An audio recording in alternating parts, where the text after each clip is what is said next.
Hello dear student, welcome to my YouTube channel healthy English classes. Friends, मेरा नाम है राजा मियाँ।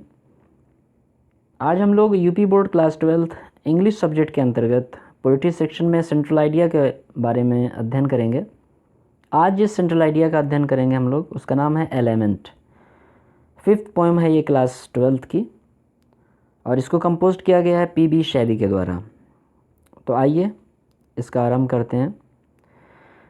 This central idea has been taken from the poem Element composed by P.B. Shelley। Friends, element जो है, ये इसकी meaning पहले समझ लिए कि लैमेंट का मतलब होता है कंप्लेन करना, और कंप्लेन कई प्रकार की होती है। तो यहाँ पे जो एलिमेंट लिखा हुआ है वो आप आगे पढ़ेंगे तो आपको और क्लियर हो जाएगा। लेकिन लैमेंट की बेसिकली जो कंप्लेन होती है वो जब कोई आदमी दुख में कंप्लेन करता है, ग्रीफ में, ठीक है, तो उसको एलिमेंट बोलते हैं। तो यहाँ पे जो पोएट है वो कंप्लेन कर रहा है और ग्रीफ के साथ कंप्लेन कर रहा है।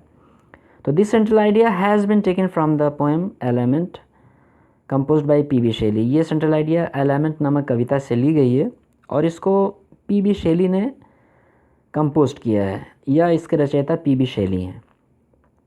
The poem element written in 1821, जो पोएम एलिमेंट नामक है इसको 1821 में लिखा गया है। Shows that Shelley's though only 28 at the time. तो ये बता रही है ये पोएम कि जब ये 1821 में लिखी गई, और ये प्रदर्शित करती है कि उस समय अर्थात 1821 में जो पोएट है पी.बी. शैली, उसकी एज 28 थी, केवल 28 ईयर्स ओल्ड था वो। और रियलाइज्ड का मतलब पता चल जाना, और उसी टाइम उसको ये आभास हो गया था, realize that he would not live long, कि वो अब और अधिक नहीं चल सकेगा।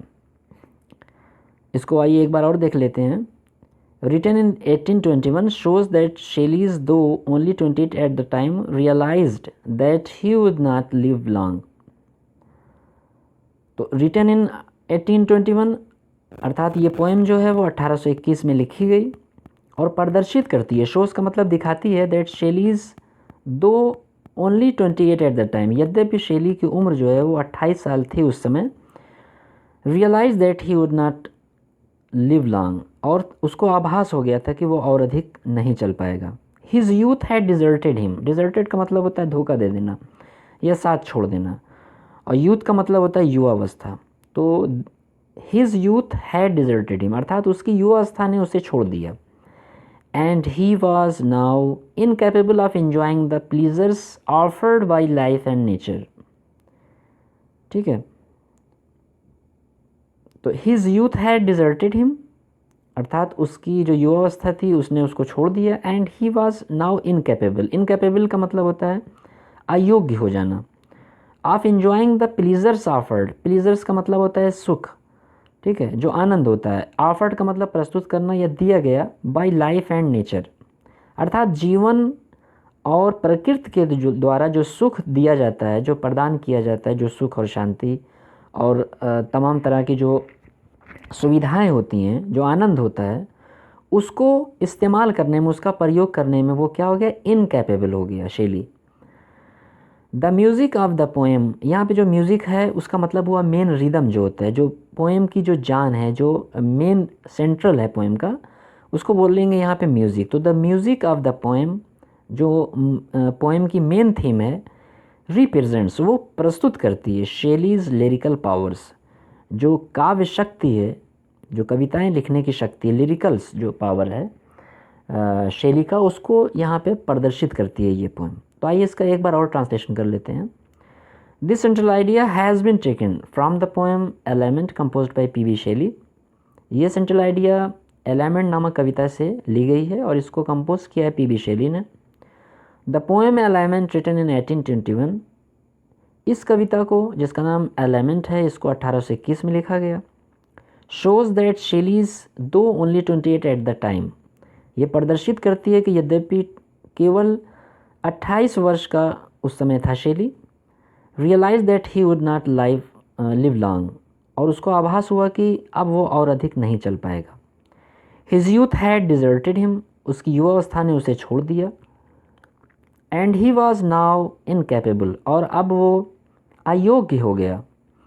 Enjoying the pleasures offered by life and nature, जो प्रकृति और जीवन के द्वारा जो सुख सुविधाएं थीं उनको प्रयोग करने के लिए, उनका उपयोग करने के लिए वो अयोग्य हो गया।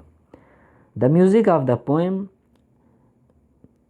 रिप्रेजेंट्स, अर्थात जो पोएम की मेन थीम है, जो पोएम की जान है, वो ये बताती है, वो ये दिखाती है शेलीज़ लिरिकल पावर्स, कि शेली की लिरिकल पावर कितनी थी। तो फ्रेंड्स, इस प्रकार से ये छोटी पोएम है और सेंट्रल आइडिया भी इसका छोटा है और इम्पॉर्टेंट है ये। तो आई होप आपको इसका ट्रांसलेशन पसंद आया होगा। अगर इसका ट्रांसलेशन सेंट्रल आइडिया पसंद आई है तो प्लीज़ इसको शेयर करें, लाइक करें। और आप सभी व्यूवर्स से जो हमारे चैनल पे नए हैं उनसे रिक्वेस्ट है कि please healthy English classes channel को सब्सक्राइब कर लें, क्योंकि इसमें इसी प्रकार से जो क्लास 12th और 10th हैं यूपी बोर्ड के, उनसे रिलेटेड इंग्लिश से सारे जो इम्पोर्टेंट क्वेश्चंस हैं और उनकी नोट्स है वो इस पे अवेलेबल रहती है। तो चैनल को सब्सक्राइब कर लें ताकि सबसे पहले आपको नोटिफिकेशन मिले। तो फ्रेंड्स, मिलते हैं नेक्स्ट वीडियो में, तब तक के लिए जय हिंद।